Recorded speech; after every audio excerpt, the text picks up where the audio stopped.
Chers amis, bonjour, notre parachat Vayakhel. La question que j'ai envie de vous poser, c'est qu'il y a encore 1 an et demi, les Bnei Israël étaient où? En Égypte, en train de travailler les briques, en train de travailler le bâtiment.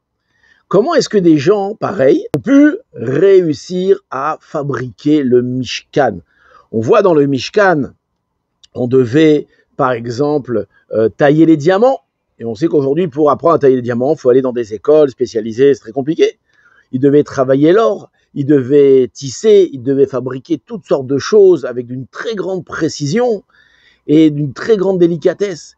Alors comment des gens qui étaient esclaves ont réussi à faire une œuvre aussi gigantesque, aussi grande? Plus que ça, on voit qu'en réalité, alors on aime bien dire ces mots, tout était alpi Kabbalah, tout était selon les secrets de Torah, c'était pas simplement des meubles en bois, chaque mesure, chaque chose avait une référence dans le ciel, et ceux qui vont le fabriquer, alors ils connaissaient le tsirouf des otiyot, ils savaient associer toutes les lettres du nom de Dieu, etc., etc. Et chaque élément était réellement une chose, une grande sainteté qui avait une portée spirituelle éternelle. Alors comment des gens pareils ont réussi à construire une chose aussi extraordinaire que le Mishkan? Il n'y avait pas dans le désert une école où on apprenait l'art et la fabrication, etc. Alors la réponse à cette question, en réalité, c'est qui va nous la donner? C'est le Ramban. Le Ramban, sur le verset Vayavohu kol ish asher nesao libo. Il vient expliquer c'est quoi cette notion de nesao libo, qui sont portés par leur cœur. D'accord? Le verset, il appelle ceux qui sont portés par leur cœur. Qui sont ces gens? Alors le Ramban nous explique qu'ici, on aurait pu croire que ce sont les donateurs, ceux qui vont donner les matières premières pour construire le Mishkan. Alors tous ces gens-là, alors ils vont venir, ils vont donner, etc. Non, pas du tout. Pourquoi? Le Rambam nous dit qu'en la Shon HaKodesh, en hébreu, le langage de Nessa Olibo, c'est pas un langage de donateur. Donateur, il y a un mot qui veut dire Nedivut. La Nedivut, c'est le fait de donner. Nessa Olibo, c'est une autre notion. Alors pour vous expliquer, permettez-moi de vous raconter une histoire. Un jour, il y a un monsieur à qui on a poussé, on a demandé de construire une certaine organisation religieuse pour approcher des Juifs à la Torah. Et il se sentait très petit par rapport au projet incroyable qu'on lui demandait de faire. Qu'est-ce qu'il a fait? Il est parti voir le Rav Shach à la Shalom. Et il lui a dit, moi je veux bien, mais c'est trop gros pour moi. Moi je suis pas incapable de faire une chose pareille. Et le Rav Shach, il a dit, écoute, je vais te donner une leçon de vie. Et cette leçon de vie, garde-la pour toute ta vie. Ce n'est pas celui qui sait qui fait, mais c'est celui qui fait qui sait. Qu'est-ce que ça signifie? C'est que nous, on a tendance à croire que c'est uniquement lorsqu'on a un don, lorsqu'on a une capacité de faire quelque chose, qu'on peut se permettre de faire cette chose-là. Mais en réalité, c'est faux. Et c'est ce que vient nous dire ici la Torah.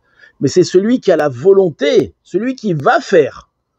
Alors celui qui va faire et qui se jette à l'eau, alors lui, il va obtenir une grande aide divine et il va réussir à connaître et à savoir. Donc c'est pas celui qui sait qui fait, mais c'est celui qui fait qui va atteindre la connaissance. D'accord? Et c'est exactement ce qui est arrivé ici. La Melacha, le travail était d'une très grande complexité.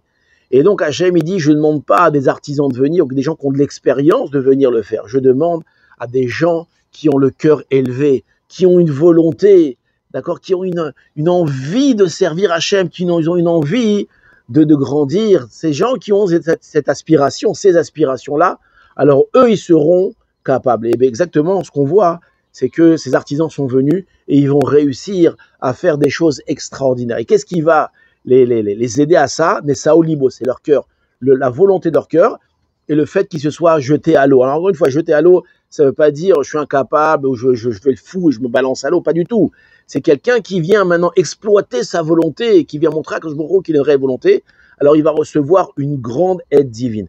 Et ça, c'est un message qu'on doit transmettre autour de nous et surtout à nos enfants. Très souvent, les enfants, alors ils ont peur, ils ne veulent pas faire, ils se sentent incapables dans tous les domaines.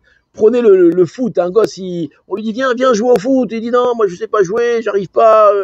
Mais c'est pas celui qui sait jouer qui joue, c'est celui qui joue qui va savoir jouer.